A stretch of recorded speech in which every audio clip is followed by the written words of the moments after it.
যে বললাম না, দেখেওছো তোমরা, মার্কেটে গেছিলাম, বিস্কুটের মার্কেট মানে লাইট মার্কেটের ভেতরে এই বিস্কুট মশলার মার্কেটটা আছে।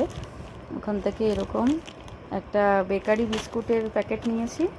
আর এই যে এটা নিতেই মেনলি গেছিলাম, এটা লাভ হয়ে গেছে এর মধ্যে।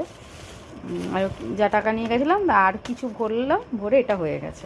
ভেবেছিলাম এটাতে একটাতেই লাগবে। তাকে আমরা কি বলি জানো, আমি বলি সন্দেশ বিস্কুট।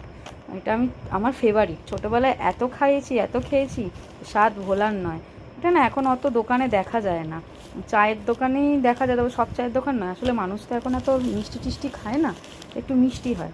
যাই হোক, খুব ভাল লাগছে, আমার মন খুশি হয়ে গেছে এটা পেয়ে। আর সঙ্গে একটা বেকারি বিস্কুট আনলাম, খুব সস্তা, মানে বেকারির দামেই আর কি দিয়েছে, পাইকারি দামেই ওখানে পেয়েছি আমি।